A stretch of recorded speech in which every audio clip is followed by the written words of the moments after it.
let's chat. Okay, so it's just been a lot going on this season of Love is Blind. And I'm just going to give a disclaimer. I'm recording this before I saw the reunion. I thought I was going to watch the reunion and then record, but they played with me last night. They played with us. And Netflix better count their motherfucking days. Because why would y'all even do that? And y'all know y'all did it. They didn't do a test run. I know they didn't. Like, they was probably on some, we got it, you know. Half the world finna watch this reunion. Because we nosy and we want to know what's up. And y'all done fucked it up. Anyway, so I'm done recording. I heard it's up. So, I'm watching. All right. Well, let's get into it, okay? I'm going to try not to take up too much of y'all time today. Hit some really major points about these couples. And just really put my therapeutic analysis on how these relationship dynamics came to be and what I kind of was feeling as the season went on. I think next time, maybe I'll do like periodic, updates like per week. But that'd be a lot. Anyway. So let's just start with the best of the best. Brett and Tiffany, baby. We got one. We got one. We've been waiting for a really good black couple to come in and show us love, show us black love, black healthy love. It was so needed and necessary. Okay, 10 out of 10 will recommend. Of course, Tiffany falling asleep in the pods, baby. When Brett was pouring out his heart, I'm like, no, Tiffany, no, Tiffany, no, Tiffany. Like, I didn't know if they was going to bounce back from that. And, if they didn't bounce back from that, that was low-key going to kind of tell me the man that Brett was. Like, not that he didn't have a right to be disappointed or to have his feelings hurt. But also, from what I know about the background of the show, from a little birdie, I be having my ears be to the streets. I be hearing stuff.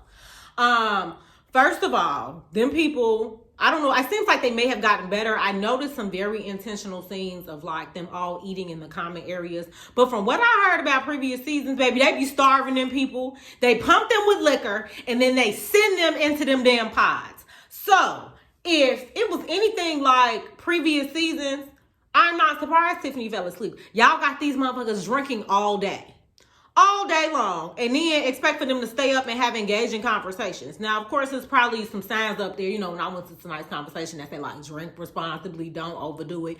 But, like, you've been sipping all day, you mess around, get a buzz, and you get on that comfy couch, and you over 30.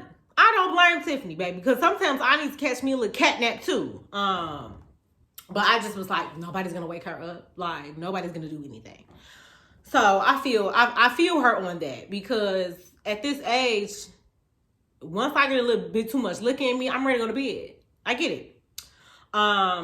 I really enjoyed the conversations that Brett was having with the other black men across the season, just about being vulnerable, about the importance of expressing and saying, I love you, the influence of like family dynamics and how that shapes the men that they become, and how impactful it is to really just break down some of those generational cycles of what it means to be black, a black man, and what, masculinity is supposed to represent. And I feel like that's going to be a theme that I'm going to cover, as we get to Marshall and all that other stuff. But I really enjoyed watching them have those conversations and really connect with each other and validate the fact that, like, yes, we are here in this experiment to be vulnerable. We're here to shed all of that tough guy, like, you here to cry in the pods. And if you're not crying to me in the pods, baby, are you really in love? Okay. One of the things Tiffany commented on when it comes to like living with men and like Brett is like the water on the floor. I feel her, because sometimes my brother come over here to shower and he leave water on the floor and it's like, it's a towel there. You didn't see that water when you stepped out and before you walked out the bathroom. Clean it up! Okay. I really loved how excited her friends were for Tiffany. Like, when they went out to that lunch to meet Brett, like, they were just so happy for her. Unlike somebody else's friends, Micah. I thought that was special, because it's important that your homegirls really hype you up and validate, the choices that you make. And you just need to know that they got your back, that they behind you. You know what I mean? So I thought that was really great. It's important, I think, also to affirm men. Like, it just, the one thing I really love about Tiffany and Brett is they are just so vocally expressive to one another. Like, the things that they say as far as, I see your soul, I feel you, you make me feel seen. That shit is deep. And you feel it when somebody really means it. I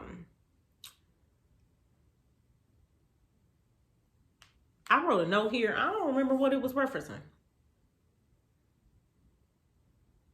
Oh, he made a comment about, like, I think they was in the house and they was talking about finances, right? As far as he not with the tit for tat with, oh, I gotta pay you back or whatever. Baby, he said, I got it. And not that I'm not gonna allow you to help or that Tiffany didn't want to help, but like, we're not roommates. That's a real ass man, okay?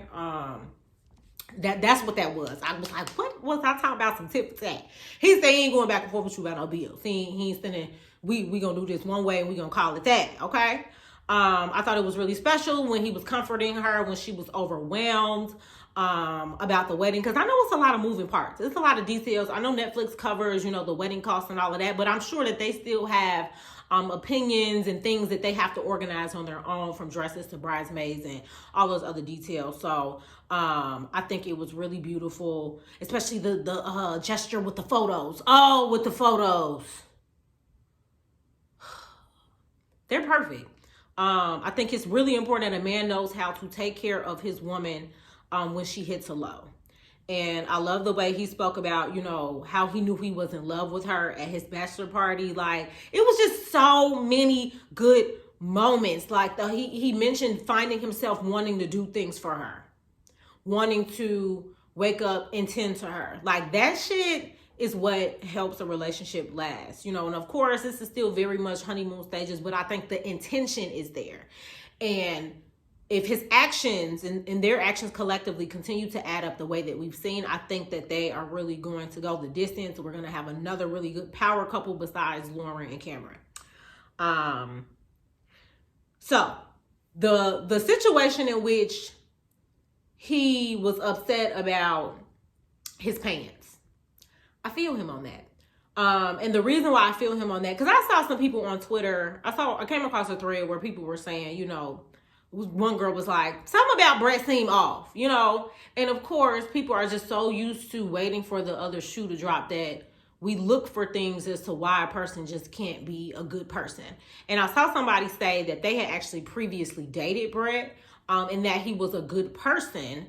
But I think they mentioned something about, I think there was, in the show, there was pieces of his family life alluded, to the fact that he grew up in poverty, that he struggled. And so I think what the girl was basically saying is he may need some therapy to work through maybe some of his old things. Oh, I know what it was she said. She said that he is concerned about the perceptions of other people. And I'm going to tie this all together. So I think that Brett deals with anxiety. I think that most people may have seen Brett and somehow thought that with the pants situation, it was an overreaction. However, when you are anxious, and this is why I say I see him, because as an anxious individual, you plan and you prepare and you cross your T's and you dot your I's to make sure that shit goes the way it's supposed to go. So when it don't go the way it's supposed to go, we be ready to knock all this shit over. Like, anxiety really puts you in a position to prepare and get things in order the way that they need to. So when you do all of those things and shit still ain't right, you be ready to send that bitch up. You do. And so I think the idea that in her, with the woman who tweeted, in her experience of saying like he cares about what other people think, that's rooted in anxiety, right? And especially when you come from a position of probably, being brought up in poverty, it is likely that maybe he was bullied. You don't have the freshest clothes. You don't have the newest Jordans. You don't have the shit that everybody else has. And so I think when you grow up and you come out of that, you do your best and you use your resources to present yourself in a way that you finally have worked so hard to do so. And so you want other people to validate that. Now, of course, to an extent, we all care what people think. That's just a part of human nature. But I do think that, some people who maybe have that story and have had that journey of struggling with how they grew up and not having the best of the best, and you get to this place where you're really successful, you know, you look the way you want, you can dress the way you want, all of that becomes really important to you. So you don't want the world to see that inner child of who you were when you were going through that struggle. You want them to see this new version of you. And I think sometimes people may go out of their way to prove that, because they are overcompensating from the lack that they had during their childhood. Oh, that was good. Sometimes I'm still a therapist. I'll be talking shit to y'all, but I'll bring it together, okay? Okay. I thought it was sweet for Marshall to show up, even though that was, I'm sure, hard for him to see. You go through this journey, you think that's going to be your story, and then it's not. And then you watch one of your, you know, they seem to be buddies now. You got to watch one of your buddies, like, and be happy for them, but also have this, like, inner conflict of, like, damn, disappointment. Like, fuck, why couldn't I have this? I will say, going into the episodes with the weddings, it felt good to know that with Brett and Tiffany, there would not be any surprises. We knew that they was both walking up there to say yes. And that made the wedding so much more enjoyable to, like, really sit and soak in, because there wasn't gonna be no surprises. They was having them a real ass wedding. It wasn't no walking away. Like, we really finna bask in this. Love that for them. And their wedding, whew, I think when the love, like, fills you up, like, I got goosebumps listening to what they had to say to each other. And you can just feel how ideal and blessed the situation has turned out to be for them. Because it's hard. You know, Tiffany, she's 36. That's gonna be me sitting there figuring out, like, where you at? What we doing? You know what I mean? So to come into something like this, for everything to align, for you to connect with this person, you haven't seen them, both of them fine. Tiffany, beautiful girl. Brett, fine. Okay. Match made in heaven. It was perfect. And when she said they was gonna go get it on in the bridal suite, I said, I know that's right. I know that's right. Go ahead, claim your man, keep them happy, baby. All right, so that's Brett and Tiffany. Last thing, the only thing I ain't like was when Brett took Tiffany to the house, and Tiffany was making comments about, like, you know, you got all these shoes, you got all these clothes. If you're gonna date a creative director, a designer of a clothing brand, he works for fucking Nike, baby. Like, he's gonna have shoes. Sit there and enjoy the perks. I'll be in that closet like, oh my God, I could get all the new shoes. I could get all the Nike techs. Like, that, you thinking about the wrong thing, okay? Like, let that man dress. All right, now I'm done on that. Whew. I'm trying to say, should I hold off on Jackie and Marshall for last to keep y'all engaged? I mean, y'all can fast forward, but yeah, I think I'm gonna save them for last, because I can get through the rest of these, I think, pretty quick. Oh, sorry, y'all. That was a snort. Okay. Zach and Irina. We gonna break this down. Zach, Irina, and Bliss. Okay. I had doubts about Zach and Irina from the get-go. I thought that the whole little, of course, we only see bits and pieces of their conversation. I felt like, I don't know, it was just something off about Irina. I think when they first kind of came out and saw everybody, I felt like she was letting her attraction to Paul kind of overshadow what she could have had with Zach. Because my thing is this. Zach not a bad looking guy. He not a bad look, and I'm a black woman saying this. So as a white girl, like, what are you looking for? Because Irina is not that cute herself. She's not. But yeah, I mean, just her whole demeanor when they finally met, like, she was engaged. She wasn't engaging with him. She was being standoffish. Like, this whole, you know, every time he touches me, I get the ick. Like, I was glad when they finally got to a point where they could be brutally honest with each other. And I think what's different about, so usually on Love is Blind, right? Sometimes we see these situations where two people are talking one person is head over heels, you know, ready to marry, and the other person decides to pick someone else. And then when that person rejects them, then they go back to the original person, right? So now we have this whole, I don't want to be a rebound, I don't want to be second place situation. And I was worried about that for Bliss, but I had to really sit and think about it. I think the difference in the dynamic is that it wasn't that Zach was only rejected by Irina. Zach also rejected Irina. It was a mutual decision that we both didn't really make the right choice on this. And so I think that allows for Zach to approach Bliss with a little bit more ammunition and motivation as to like why we could be a thing. Because sometimes you pick wrong.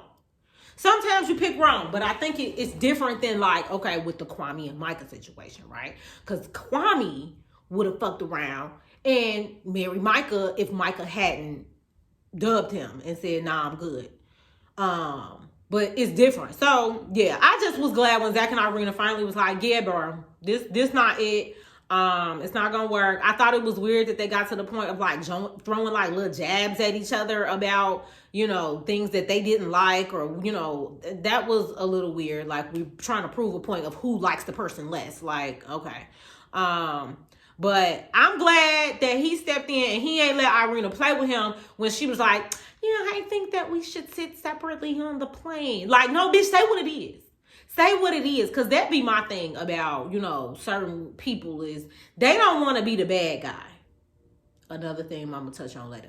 You don't want to be the bad guy. So you push and you act standoffish and, you know, you behave in these ways that creates distance with the other person. And you got them thinking, you know, they probably sitting there like, am I tweaking? Like, no, you're reading the situation right. They just not going to say it with their chest, which is what they need to do.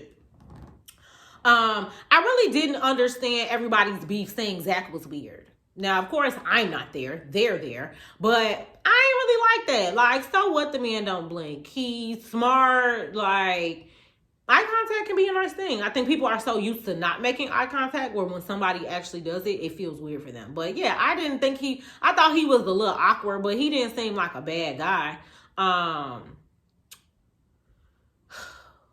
Irina trying to talk to my command. That was some messy ass shit. You was a messy bitch. How you gonna sit there and flirt with your best friend man? Then when they go finally have this talk about it, Irina's trying to keep it lighthearted. And I'm glad that Michael was straightforward with her. Like, I know the vibes. And it's not gonna happen.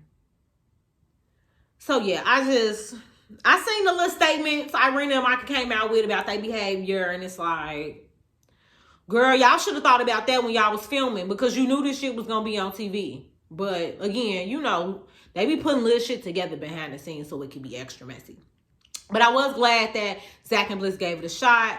I thought he was really bold to propose again, and you know, like I said, the whole thing about like being picked second, it just felt more genuine. And I think in them type of situations, because you know he on your ass, like he wants you, you got the upper hand, you know? So it's like, you gonna have to prove yourself to me. I know that Netflix typically provides the ring. I hope they gave my girl Bliss a different ring. That's a random thought. I'm like, I hope that was another ring. I really do. I was in a place where I didn't want the issue with Irina to keep coming up. Because it's like, if you're going to choose to be with this man, then you have to accept that he made a mistake. And you have to be prepared to move on. You can't keep bringing up this whole, you picked me second, you should have went with me. Like, it just wasn't, you know, I didn't want that. I didn't want them to keep having to circle back to that. I do think that it was honorable that he was honest with Bliss's mom and her sisters when he didn't have to be, right? When they talked about like how they met, he didn't have to say, I chose somebody else and then I came back and got your daughter after that shit didn't work out. But he volunteered that information because it was going to come out anyway. So we might as well talk about it. I know he was really concerned about how her family would take him. And I think that obviously we saw Bliss and her mom and her sisters first, and they're like such sweethearts, right? So I'm like, he was worried for nothing. Well, baby, then we get to that daddy. She should have just said, my daddy is the problem. The rest of my family is cool. It's his ass. And again, as a father, it's like, you want the best for your baby girl, but like sometimes them type of daddies will block your blessings and the shit that you want to do. And I'm glad that she was kind of shutting that shit down, because he was even trying to talk her out of that shit up to the altar. Like, all them little you don't have to settle. We're going to be here for you regardless. Like, he was trying to plant that seed to think that she would walk away, and she didn't. So, I wasn't surprised they got married. I felt like he ain't really had no choice but to say yes. Because, baby, that would have caused the uproar. You going to embarrass me twice? Yeah, he ain't had no choice. It was really on Bliss. And, I'm hoping that things work out for them. All right. Chelsea and Kwame, baby. Okay. So, we knew from the moment that Kwame ass said that he couldn't pick up his prom date from her house, what type of time he was on. I wasn't surprised that he dates white women. I think black men who date white women have a look. Kwame got that look. They compared it to Barti's hair. Like, they just got the look. That's the look. That singing was trash, bro. Trash ass singing. He could have left that in the vault. That shit was terrible. Do I really want to talk about? I mean, obviously we had this whole dynamic between like Kwame really wanted Micah. I actually thought Micah was gonna lean towards Kwame, but somehow her and Paul ended up locking in, and I'm just like, oh, okay. I feel like she was definitely playing the fence. But anyway, I'm glad that Chelsea addressed Kwame in that extended conversation that he had with Micah. It's like, I understand, they kind of prepared for it before it happened. Like, how you gonna feel if I talk to her? It's gonna be cool. But also it's like, know some limits. Have some limits. Chelsea was nervous about her dad and how he was going to respond. He was cool as hell. I was glad to see that, We obviously have picked up that Kwame is Ghanaian. And knowing that, I'm not surprised that his mama was like, hell to the no, right? I knew that family issues would come up for him, because not only is this a non-traditional way to get married, it is also you dating a white woman. Now, of course, or you marrying a white woman. Of course, his family has probably known him to date white women, right? But I think, for African parents, they probably just be passing it off as like, oh, they're just having fun. And then like they married them and then you pissed. So there was discourse online about, I was talking to somebody about how sometimes, men like him and what's the guy from last season? Look, the man that done cheated on, I done forgot them people names already. The one that cheated on Raven, the one that was married to Raven. Like, these men come on there and they have these very strong cultural ties. They come from, cultures who have guidelines, rules, things they like to be done. And I understand living your life the way that you want to. I think everybody should have that right despite where they come from. But I do think that it is important to prepare potential partners for that, so that they know what they're signing up for. Because they full-blown need to know that my parents may not accept you. It was nice to hear later that Kwame's siblings confirmed that his dad was cool. But you got to let people know, and hopefully it doesn't deter them. But I don't think it's fair to walk in like I think he mentioned, you may not be able to take my last name until we get my people approval. What? I should know that. I should have knew that long before. Now, of course, they try to keep certain information out of the pods, but I think you got to be clear about that type of shit.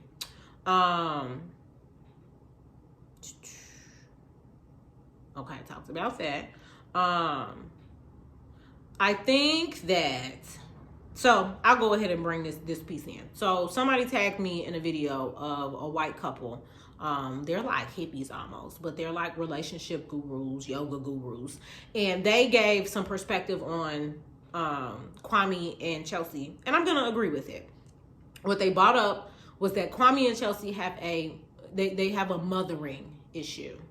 a mothering dynamic where obviously Chelsea kind of steps into this mothering role and Kwame shrinks into like his boyish teenage self. And once I read, I was like, okay, I can see that, because there were times where they were having these conversations where they'd be like where they would live, because, you know, I'm not familiar with the area, but obviously Portland is not wherever they were at. And what that was going to look like. And obviously my thing was like, Kwame, if you knew you lived in another city, because I heard that they had to outsource from the original city because they weren't getting enough candidates in that city. But if you knew that they was bringing this together, you knew that it was a chance, you was going to have to move, right? Like if the shit worked out. So I think there were conversations where Chelsea could sense Kwame's resistance. And, you know, the things that she wants and the life that she thinks that they could create together, like, he kind of wasn't all in. And I think you have to consider those things when you get married to somebody. I remember Kwame had a talk with Tiffany about, like, being concerned about their misaligned lives. And yeah, so this comment that he kept making about, like, I just feel like I'm compromising too much. Because you have to move? Because you want to get your family's wishes? What is it? What is it really that you feel like you overly compromising? And my thing is, I think Chelsea wanted this so bad. That's what often kind of made their dynamic seem a little unbalanced. Because we knew that Kwame wanted Micah for real. But Micah didn't want him, okay? And I don't know if that came out. I'm curious to see if they addressed that on the reunion. Because I don't know if Kwame told Chelsea that, like, yeah, I would have proposed to Micah. And how that would have made her feel. She just thought the nigga came around and was ready to, like, be with her type shit. But that man was whole ass crying over her. You know, when they cry over them, then they want to come get you. That's when you start walking into some problems.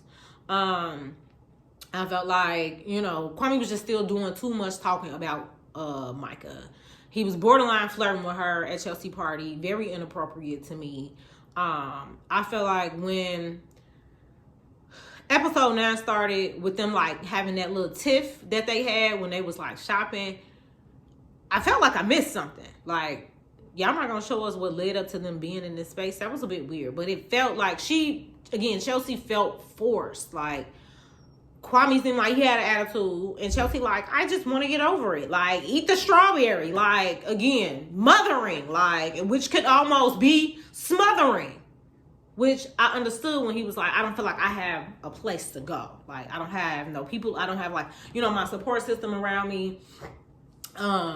Those sorts of things, and it makes it hard to, I think, sometimes think through your thoughts and your feelings when you don't have that, and when you got that person all up in your face all the time. But it almost felt like at a certain point Kwame was finding reasons like that he felt would be justifiable if he decided to leave Chelsea. And I think that some of it could definitely be a reflection of fear and a strategy of avoidance. So again, we talk about attachment styles, like, you know, avoidance. They gonna, like, if they feel you getting too close and you kind of infringing on their independence, they gonna look for reasons to leave you. Shit could be all gravy and they be sitting there like, but she be doing this and she be doing this, and I don't know if I can live with that for the rest of my life, you know. I thought the shoot that they did was cute. The little Calvin Klein, like, okay. And yeah, so knowing Kwame had those apprehensions, I was a bit surprised he said yes. I felt like Kwame and Chelsea could have went either way. I knew Chelsea was gonna say yes, but Kwame was the wild card. So again, curious to see how this pans out when I watch that reunion. Okay. I'm doing good on time. Micah and Paul. They were hard to read for me. Something about them just always felt a little mediocre, a little lukewarm. Like, even when they decided to cut off all tabs with everybody else in the pods, it just almost seemed like, you want to do this? Yeah. You want to do this? Yeah. Let's do it. Versus like, I'm in love with you and I want to be with you. And I think we should take the next step. Yeah, I don't know. It was weird. Like I said, Michael went back and forth so much between Kwame and Paul. It was really kind of hard to see where she was going to stand with either of them. I was worried about Micah and Paul's physicality. That seemed to pick up, throughout the honeymoon. I think it was a little unfair for Micah to expect Paul to want to split time between Seattle and Arizona. Cause like, bitch, where did Arizona even come from? Do the bitch work out there? Do she really live out there and apply because she also be in Seattle part-time? Like, you had to know that was gonna be messy, and you had to know that your partner may not want to split time in Arizona. Them 2 different cities, 2 different climates. Micah bitchy ass friends, baby. I was glad that Paul was not with the shits when they tried to like throw these little jabs at him and then Micah, instead of siding with your man and checking your friends, you should care about. No, the fuck he shouldn't. Cause why is she giving him that energy to begin with? That girl could go to hell. Go to hell. She was a mean girl and I don't like it.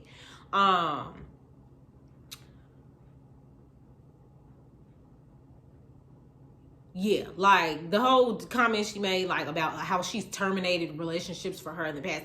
Micah is a grown ass woman. You go worry about you and your relationship, you and your men, because I guarantee they ain't all perky and dandy over there. Cracking jokes about him being an intellectual. It's like, grow up. Yeah, she was giving hater vibes. Like her questioning is more about like Micah than Paul. Like she was like possessive almost. Like, girl, have some boundaries. And that's what Michael let too much slide. Like, just be happy for your friend. Moving on to that wedding, baby. I felt like,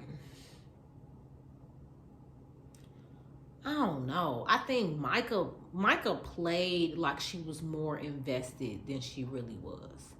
I don't believe, I felt like her asking him to answer first was a setup. Like, this whole, I just want to be chosen, I think it's beyond that. I think that Paul obviously knew that there was some disconnects. I feel that they're the type of couple where I wouldn't be surprised if on the reunion they say that they continue to date. Because I really think that's what Paul needed. I think to continue to date her, to evaluate if she had those other sides to her that he felt like he needed, right? Like he mentioned that he didn't get a nurturing spirit or energy from her. And I think that's valid because Micah just seems surface level. That's the word I'm looking for. Surface level. And Paul, to me, strikes me as the type with the capacity to go deep. And I don't know if Micah can match him on that.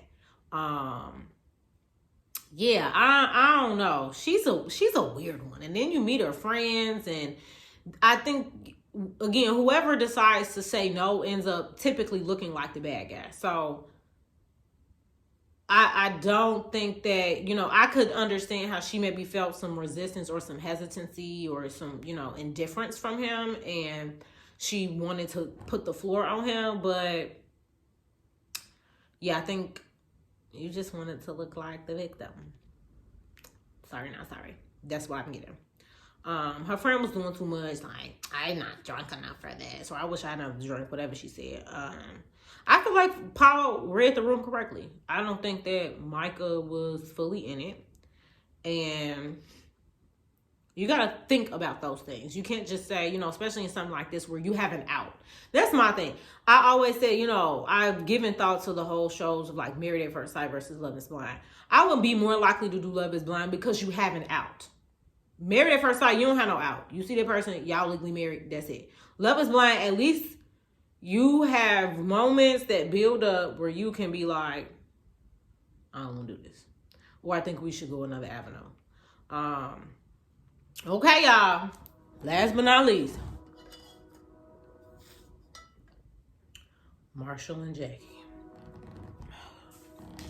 So it's funny that Tiffany said that Marshall reminds her of like Will Smith, because I went and I watched Bel Air, the new one, and he looked like that boy. I think, yeah, it's like a combination. And I also think he has like that Will Smith energy, like that goofy kind of like, I'm going to say I like Marshall. I'm going to start there. I think Marshall has a lot of good qualities, but he also has things he has to work on. I think his heart be in the right place, but let me just go ahead. I'm gonna skip over some stuff, and I'm gonna really just get into it. Marshall is almost a classic example of codependency. And what I mean by that is that codependency looks a bunch of different ways. One of the ways it looks is that some people want to be fixers, right? Again, you come from a childhood where you dealt with abandonment. You also dealt with not being validated by one of your parents and constantly seeking their approval. And so, as an adult, the people that you love, you want their approval, and you'll do anything to get it. And sometimes that also means seeing people that you think are broken, who you can fix and be a hero and a savior to them, and that they're going to give you that validation and that gratification that you've been so longing for. And it's not that you're fixing out of a bad place. It's that you're fixing to still get one of your needs met. That's the underlying. Like, so on the surface, I have great intentions. I want to help you be your best self. Like, I see all this potential in you, and I think you can actualize that. But underneath that, it's like, if I help you do that, you will look to me and you will be grateful for me and you will appreciate me and you will validate me and I will feel good about the work that I've done. So the problem is when you do that, when you try to love people so much to get that back and they don't give it back, you get pissy. Because of the place in which you're doing it from. You did it because you wanted to be validated for it, right? That's like, I'll give you another example. So let's say I got a man and I buy him a gift. And do I want him to have the gift? Yeah. But my more so gratification of it is him knowing I gave him that gift. Like, yeah, I did that. It's an ego stroke. So when you don't get that ego stroke you were looking for through those actions, you feel shitty. Versus, I gave you a gift from the bottom of my heart. That was it. I don't need to post about it. I don't need to talk to nobody else about it. I don't need to brag about it. Enjoy. I hope that analogy made sense. But yes, so I think we see Marshall start to act out. Not that his acting out wasn't valid. His feelings are hurt. He's disappointed. But Marshall could have saved himself a great deal of pain had he picked up on the fact that there was an emotional distance that Jackie had towards him. And we felt it. From the moment they started introducing the Jackie, Marshall, and Josh dynamic, I feel like we kind of caught it late in the game. So I didn't really know how everything sort of developed to be able to analyze that. But I think the whole like Marshall Josh thing where I think he was trying to tell him, you need to back off my girl type of thing. It's like Josh didn't have to do that. But some people may feel that Marshall strong-armed Jackie into making a decision. And he went in there and he sold himself. And Jackie, we gonna get to her because we on Marshall right now. But Jackie looked at the situation and was like, this is the type of guy I need. Not necessarily want, but that I need, that I know I need, right?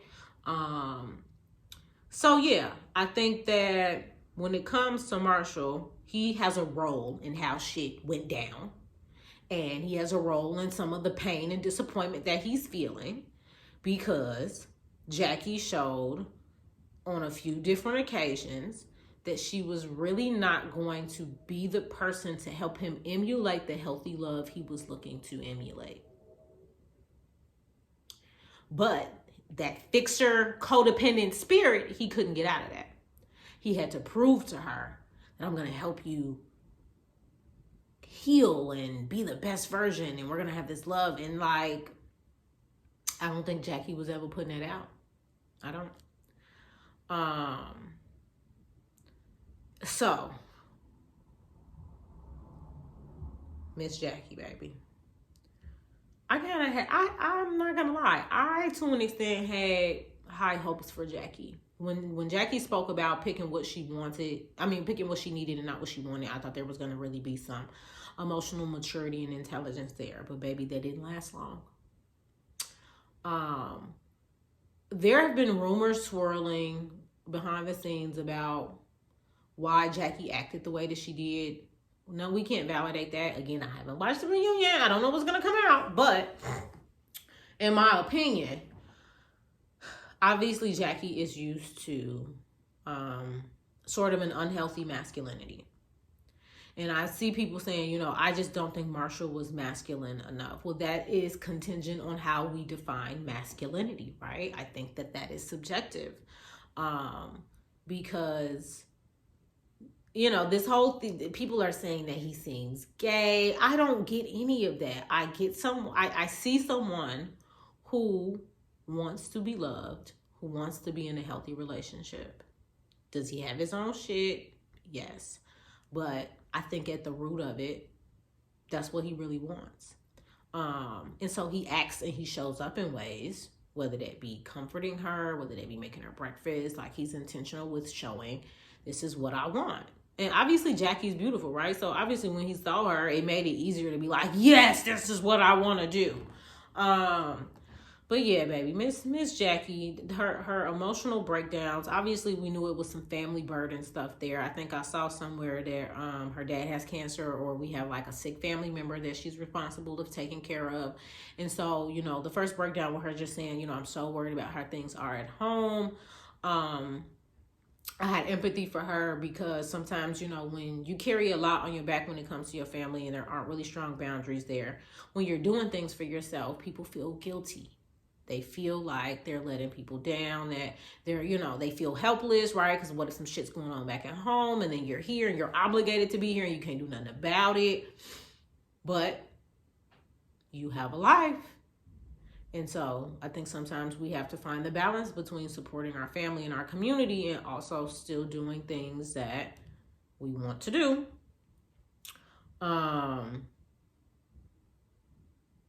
Yeah, some of this stuff I'm like, I don't really need to go through because we got to this end and all of that was a clusterfuck. Now, when we got to this whole like that he wasn't a man and he needed to boss up,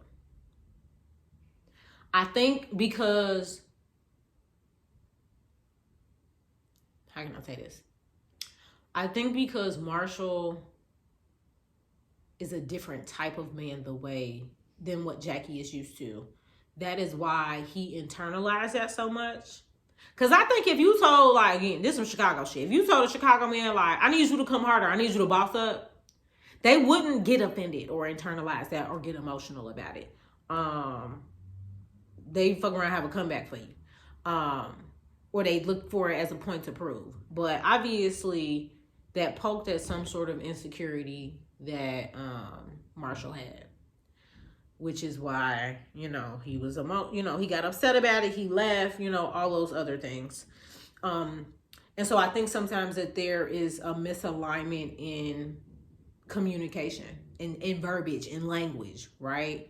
So when she later came and said, I think there was another way for her to say to him, because if all of this boiled down to the sex and him not initiating sex with her, there was a way in which she could have had a very compassionate conversation with him about their sex life. But she maybe was sexually frustrated, and that's how it came out. So I'll go ahead and mention this. Again, the white couple that I saw, they also did a video on Marshall and Jackie. And another great point that was made. Marshall, he's trying to emulate a healthy relationship dynamic. So what they said was, for men who are healthy masculine, who want healthy relationships, they're not going to initiate these sexual connections when they sense that their partner is emotionally unstable. And again, we don't know how this whole sex conversation came up, and not to say that Marshall could be turned off. I think if my woman is kind of like up and down emotionally, I may not be able to read her to know when sex is something that she wants or when she wants to connect in that way. And a part of it may be, again, we still trying to figure this out, and I don't want to bring sex into the picture because she said we don't have sex. So I don't know if they've never had sex or if maybe they had sex like once and he ain't tried again, and that's why she in her feelings about it, right? So because there are so many unknown variables, it's hard to say what's what fully. But I do think he was right in that Jackie self-sabotages. I think when you are just kind of, again, used to more dysfunctional or toxic relationships, you look for your partner to show you love, sometimes in aggressive and abrasive ways. And he's like, I'm not that type. I'm not going to do that. It's almost like, sometimes as women, when we know we out of pocket, we want a nigga to check us. But a part of that is toxic, right? Check yourself. Understand that this man is not going to engage with you and you're not regulated, or you can't regulate, or you can't communicate how you're actually feeling, and instead you're acting out. Healthy men don't like to deal with that type of shit, okay? It takes a really almost like, and that's not to say that this isn't healthy. I think a certain level of maturity in dealing with women to know how to deal with that type of behavior. But a lot of men they're going to throw their hands up. They're not going to deal with it. Okay.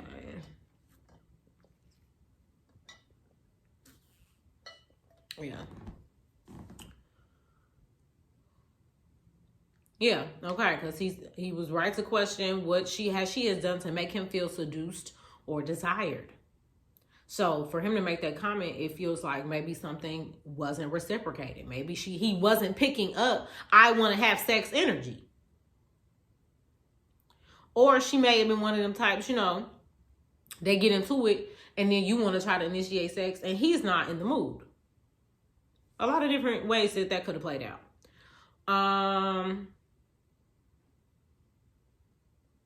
So when Josh came back in the picture, baby, when we saw him outside in the pods, he was so obnoxious.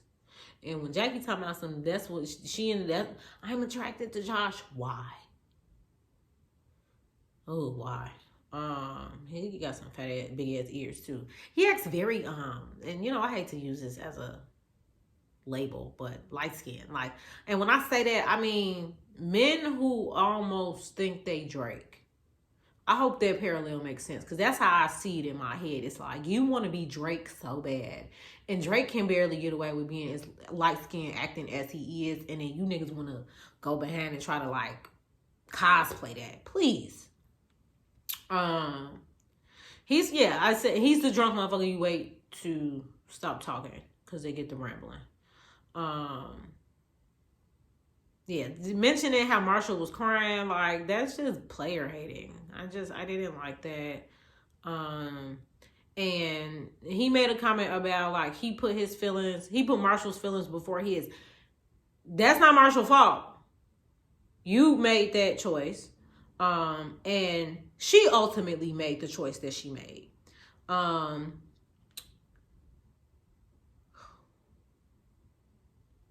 Yeah, some of that stuff is just like, we've all kind of talked through it. So after she had that meeting with Josh and Jackie expressed like, maybe like I'm scared of being legally married. Like I kind of just want to date around. Babe, you came on the wrong show. And hopefully, because she said, well, maybe I need some help. You do. You do. Unfortunately, she was just made out to be, she showed up as the bad guy this season. When Marshall said to her, I never asked anything of you. People say that and they don't realize that's a problem. Because you should be able to ask for things from the person you're considering marrying. You should be able to ask for things from your partner. And again, that just shows that codependent, like I did this for this validation. I didn't ask you for anything and you couldn't even reciprocate because it wasn't there for her. And she showed you that, and that's what you needed to pick up on. So I thought it was bold for him to ask for the ring back, but I thought she was even bolder for saying she wasn't going to give it back. And y'all know why that's bold. We don't need to talk about that. However, I think it's strange that from what I hear, the shows pay for the rings. They get to pick them out, but the shows pays for the rings. So I wonder, do they have any say-so in that? Somebody threw out the theory that she wanted to keep the ring so she could pawn it and get the money and, help the family, all that other stuff. But I mean, if she keep the ring and she date Josh, she's not gonna they gonna get rid of that shit. I don't want to see that shit. But I am glad that she pulled the plug before the wedding, because I think that Marshall would have been even more devastated had they got to that altar and she said no. And I think it's crazy, and again, it just shows his intentions, that he just want to be loved, he just want to be married, that he wouldn't have pulled the plug before they actually got married, that he would have went through with it. Yeah, it was red flags up in there. It was 6 flags up in there. And somebody mentioned, which kind of goes back to my point, that like some of the stuff he was doing was performative. And again, it's to receive that pat on the back, that validation, that approval of what you're doing. And again, we don't know the true intentions, but I think when you want something so bad, you'll sit and do and put up with anything just for the sake of it. So yeah. I think the way Jackie told him was wrong. Like, how you just not going to show up to your dress fitting? Like, you should have, before you even met with Josh, you should have sat and had a conversation with Marshall. And been like, yeah, babe, I'm not feeling this. But the way she went about it was just kind of it was just very callous and cold. And I think she could have given him a little bit more grace and compassion in that moment. So that's it. Few other comments. I thought the houses they put them up in was cute. I feel like as a collective, some of these couples seemed like they had a better chance in lasting than last season. Yeah. I think it's important that you remember, your relationships were mirror parts of yourself that you still need to work on it. And this is what we saw in that. We saw multiple examples of that. So I hope you all enjoyed, and we'll chat about the next season of Love is Blind whenever it pops out, okay? See y'all.